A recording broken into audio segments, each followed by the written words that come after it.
Hello students. काफ़ी time हो गया, हम लोगों ने कुछ भी डिस्कस नहीं किया, कोई वीडियो अपलोड नहीं हुआ। कुछ काम की वजह से उलझा रहा, स्कूल में बोर्ड्स वगैरह के एग्ज़ाम थे, के रिजल्ट्स वगैरह थे, जिस वजह से उलझा रहा और कोई वीडियो नहीं अपलोड कर पाया आपके लिए। आज हम लोग स्टार्ट करते हैं माई स्कूल में लिटरल्स के बारे में। ठीक है। इससे पहले मैंने आपको माई स्कूल में जितनी भी चीज़ें पढ़ाई, व्यूज़ बताया, आपको टेबल्स के बारे में बताया, कीज़ के कॉन्सेप्ट को बताया। ठीक है, आई थिंक ये सारी चीज़ें आपको अच्छे से क्लियर होंगी। अब देख लेते हैं हम लोग लिटरल्स के बारे में। लिटरल्स क्या होते हैं? लिटरल्स कह लें या कांस्टेंट बोल लें। कांस्टेंट किसी वैल्यू को कब कहेंगे? आई होप आप लोगों ने मैथ्स में पढ़ा हो, 12th में आ चुके हैं, तब तक मैथ्स में इतना तो पढ़ ही चुके होंगे कि कांस्टेंट किसको बोलते हैं। वो किसी भी वेरिएबल को दी गई वो वैल्यू जो कांस्टेंट रहती है, जो अपने पूरे लाइफ साइकिल में चेंज नहीं होती है, ऐसी ऐसी वैल्यू ऐसी वैल्यू को हम क्या बोलेंगे? लिटरल या कांस्टेंट। ओके। डेफिनेशन के थ्रू अगर देखें तो लिटरल्स आर द नोटेशंस और idea to change, represent, express a non changing value. Like जो मैंने आपको बताया, लिटरल्स क्या है? नोटेशंस या आइडिया जो क्या करते हैं? नॉन चेंजिंग वैल्यू को एक्सप्रेस करते हैं। In MySQL literals are similar to the constant. You can use a literal while declaring a variable और एग्जीक्यूटिंग द क्वेरीज। हम क्या करते हैं? लिटरल का यूज़ माई स्केल में तब करते हैं जब किसी वेरिएबल को डिक्लेयर करते हैं, किसी क्वेरी का यूज़ करते हैं, किसी क्वेरी को एग्जीक्यूट करते हैं। किसी वेरिएबल को डिक्लेयर करना क्या हुआ? मैं आप लोगों को इससे पहले पाइथन के में मैंने आपको जो रेफरेंसेस दिए वहाँ पे भी मैंने वेरिएबल के डिक्लेरेशन के बारे में बताया है। एंड यहाँ पर ही बता देता हूँ। वेरिएबल एक ऐसी एंटिटी या एक ऐसा ऑब्जेक्ट जो किसी वैल्यू को होल्ड करता है।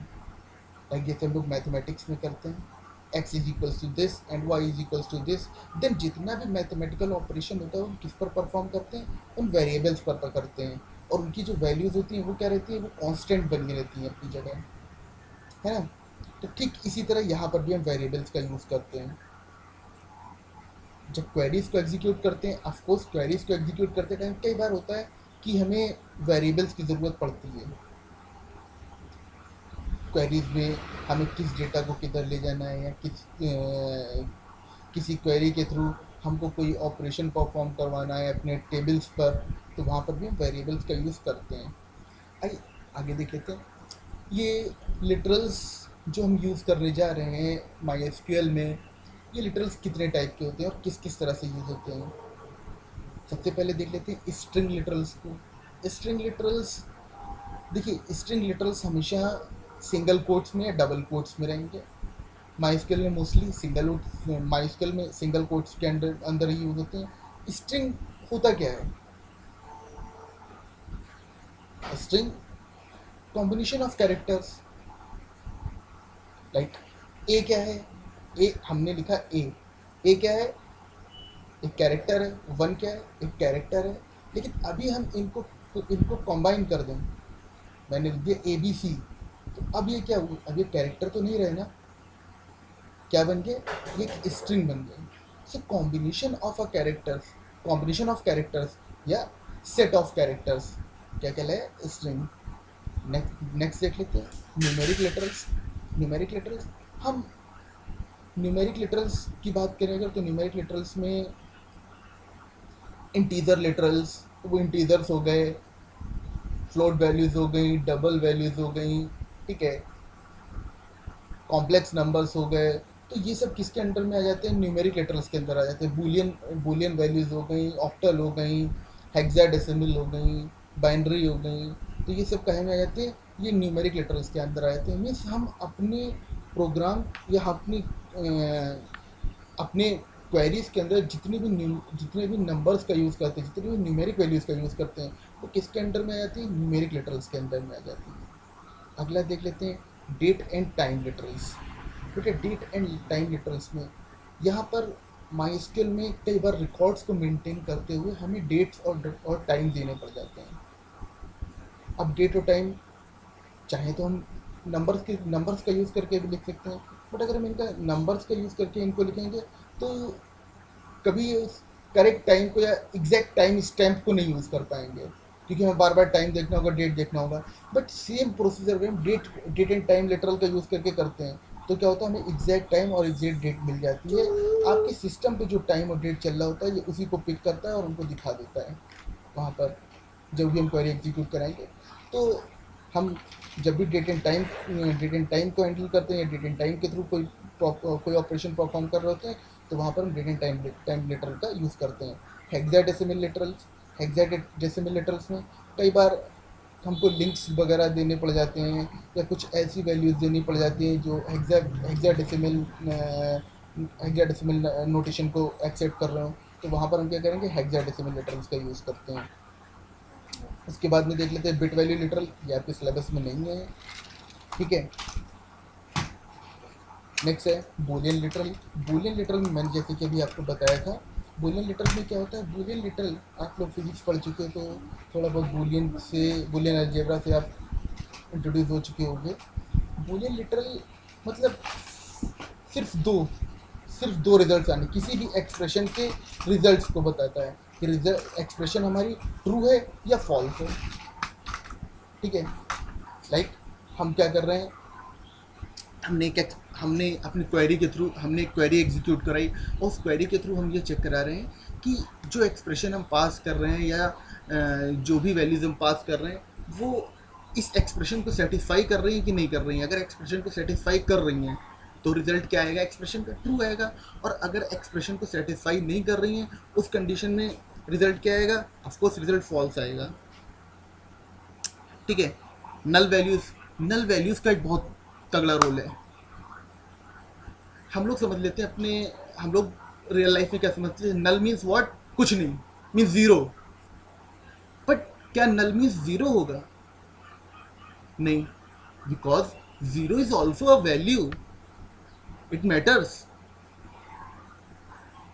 तो जब हम किसी भी फील्ड को नल दिखाते हैं मतलब यहाँ पर कोई वैल्यू अवेलेबल ही नहीं है, यहाँ कुछ भी नहीं है, ये जीरो नहीं है। तो हमेशा याद रखें, जब भी किसी फील्ड को आपको नल दिखाना हो, नल का मतलब क्या कि इस फील्ड के लिए हमारे पास कोई रिकॉर्ड अवेलेबल नहीं है, तो हमने क्या किया, उसे नल डिक्लेयर कर दिया, ठीक है। वहाँ पर हम अगर ज़ीरो लिख देंगे तो क्या, ज़ीरो तो एक वैल्यू हो गई, ठीक है। Of course it occupies some space also, but null कोई स्पेस नहीं ऑक्यूपाई करता है। आगे देख लेते हैं डेटा टाइप्स, बहुत इंपॉर्टेंट टॉपिक है। किसी भी प्रोग्रामिंग लैंग्वेज को पढ़ने में, कोई भी प्रोग्रामिंग लैंग्वेज हो, ए टू जेड या माई एसक्यूएल, वहाँ पर डेटा टाइप्स का एक बहुत अच्छा यूज़ होता है। डेटा टाइप्स मतलब ऐसे ऐसी एंटिटीज़ जो क्या करती हैं, जो ये डिफ़ाइन करती हैं कि हम फील्ड में, किसी भी फील्ड में जो डेटा रखने जा रहे हैं वो डेटा किस टाइप का होगा। हम ऐसे ही अगर डेटा देते चले जाएंगे, किसी भी फील्ड में कुछ भी डेटा दे दिया तो क्या होगा, कभी हमारी टेबल जो है वो प्रॉपर बन ही नहीं पाएगी।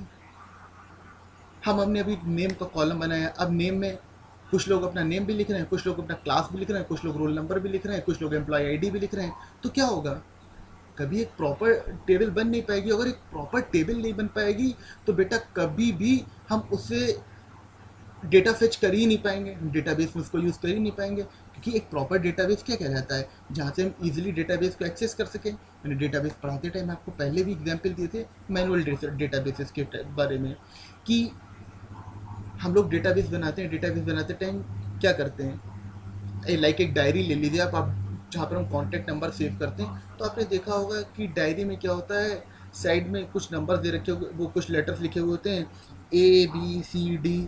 अब उन ABCD से हम क्या करते हैं, हम ये डिफाइन करते हैं कि हम किसका नाम ए पर रखना चाहते हैं, किसका बी से, किसका कौन बी से है।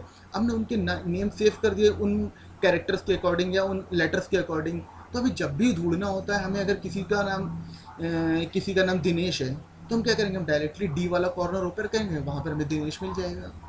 तो ये क्या हुआ, एक प्रॉपर डेटाबेस मेंटेन करना। तो ठीक इसी तरह से जब हम डेटाबेस में टेबल्स बनाते हैं तो भी हम क्या करते हैं, डेटा को प्रॉपरली मैनेज करते हैं। इसीलिए डेटा टाइप्स का रोल यहाँ पर बहुत अच्छा होता है, बहुत तगड़ा यूज़ होता है डेटाबेस का, वो डेटा टाइप का। अब आपके पास में सपोज आप एक टेबल बना रहे हो, टेबल में क्या है, टेबल में आपके पास में कुछ फील्ड्स हैं, एम्प्लॉय आईडी हो गई, नेम हो गई, क्लास हो गया, रोल नंबर हो गया, डेट ऑफ ज्वाइनिंग हो गई। तो अब एम्प्लॉय आईडी हमारी कैसी रहेगी? एम्प्लॉय आईडी ऑफकोर्स क्या में रहनी है, नंबर्स में रहनी है ना।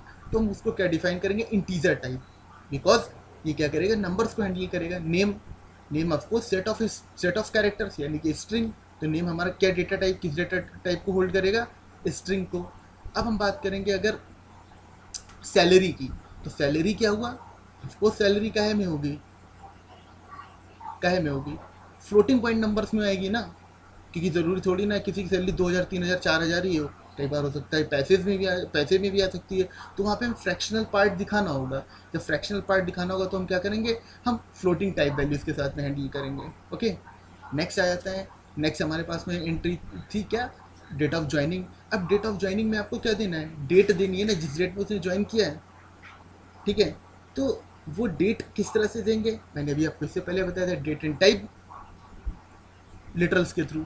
ठीक है, तो ये सब चीज़ें, इन सब चीज़ों को कौन मैनेज करता है, डेटा टाइप्स। हम जितनी फील्ड्स बनाएंगे हम उनको डेटा टाइप असाइन करते हुए चलेंगे कि हर फील्ड किस टाइप का डेटा टाइप रखेगी, और उसी टाइप का डेटा उस फील्ड में आ पाएगा। किसी और टाइप का अगर डेटा हम रखेंगे तो क्या बोल देगा वो, हमको एक एरर दे देगा। ठीक है, कि ये जो डेटा हम एंटर कर रहे हैं इस टाइप के डेटा को ये फील्ड नहीं एक्सेप्ट करेगी। ठीक है, तो डेफिनेशन देख लेते हैं। A data type specifies a particular type of data like integer, floating points, boolean, etc. It also identifies the possible values for that type, the operation that can be performed on that type, and the way the values of that type are stored. जैसे कि मैंने आपको बताया अभी कि क्या करता है, ये आइडेंटिफाई करता है कि क्या पॉसिबल वैल्यूज़ किसी टेबल की फील्ड्स में रहनी चाहिए और किस टाइप की वैल्यूज ये स्टोर करेगा। In MySQL each database table has many columns and contains specific data type for each column. Database में हर टेबल में कई सारे कॉलम्स होते हैं और हर एक टेबल क्या करती है, स्पेसिफिक टाइप के डेटा को स्टोर करती है। अब हम देख लेते हैं डेटा टाइप्स के बारे में थोड़ा सा और। We can determine the data type in MySQL with the following characteristics. कुछ कैरेक्टरिस्टिक्स के थ्रू हम क्या कर सकते हैं, डेटा टाइप्स को डिफाइन कर सकते हैं। The type of values fixed और the type of values fixed और वेरिएबल इट रिप्रेजेंट। जो वैल्यूज के डेटा टाइप्स रहेंगे वो क्या रहेंगे, फिक्स रहेंगे। The storage spaces it takes is based on whether the values are fixed length और वेरिएबल लेंथ। देखो एक चीज़ ध्यान रखिए कि हम जो डेटा टाइप असाइन कर देंगे अपनी फील्ड को, वो उतना ही स्पेस ऑक्यूपाई करेगा। सपोज अगर हमने इंटीजर टाइप दिया तो क्या करेगा, वो 4 बाइट का ही डेटा ऑक्यूपाई करेगा मेमोरी में। तो क्या बता रहा है, the storage space it takes is based on whether the values are fixed length और वेरिएबल लेंथ। कि जो वैल्यूज़ हैं यहाँ पर फिक्स लेंथ की हैं कि वेरिएबल लेंथ क्या है, इसके भी यहाँ पर ही क्या करेगा, वो स्पेस को ऑक्यूपाई करेगा। It's value can be indexed और नॉट। क्या हो सकता है, डेटा टाइप की वैल्यू को हम क्या कर सकते हैं, इंडेक्स भी कर सकते हैं और नहीं भी कर सकते हैं। मीन्स चाहे तो हम उसकी इंडेक्सिंग कर सकते हैं या छोड़ सकते हैं। How MySQL perform a comparison of values of a particular data type. MySQL क्या करता है, वैल्यूज पर्टिकुलर डेटा टाइप की वैल्यूज पर कंपैरिजन किस तरह से परफॉर्म करता है, डेटा टाइप्स के थ्रू करता है। लाइक क्या है कि अगर हमें कुछ वैल्यूज़ पर को कंपेयर कराना है, तो कंपेयर करने के लिए क्या हमें वो डेटा टाइप, वो वैल्यूज़ तो चाहिए होंगी, और उन वैल्यूज़ के बाद हम क्या करते हैं, हम रिलेशनल डेटा टाइप का यूज़ करते हैं, जिसके थ्रू क्या करेंगे, हम इन वैल्यूज़ को आपस में एक दूसरे के साथ में रिलेशनल ऑपरेशन का यूज़ करेंगे, जिसके थ्रू हम इन वैल्यूज़ को आपस में कंपेयर कराएंगे। अगला, डेटा टाइप्स कितने पार्ट में डिवाइडेड होते हैं, कितनी कैटेगरीज में डिवाइडेड होते हैं, न्यूमेरिक, डेट एंड टाइम और स्ट्रिंग टाइप। ठीक है, ये 3 कौन कौन से हो गए, जो 3 आपके सिलेबस में अवेलेबल है। और तो बहुत सारे हैं, लेकिन जो 3 आपके सिलेबस में अवेलेबल है जिनको आप यूज़ करेंगे वो कौन कौन से हो गए, न्यूमेरिक, डेट एंड टाइम और स्ट्रिंग टाइप्स। अब बेटा हम लोग इस चीज़ को कल डिस्कस करेंगे कि ये जो न्यूमेरिक, डेट एंड टाइम और स्ट्रिंग टाइप्स के डेटा टाइप हैं ये क्या क्या होते हैं, क्योंकि अगर अभी करूँगा तो ये वीडियो काफ़ी लेंथी हो जाएगा, तो इसको अभी नहीं रखते हैं। कल हम लोग मिलते हैं इसके ब्रीफ इंट्रोडक्शन के साथ में। Okay, thank you class.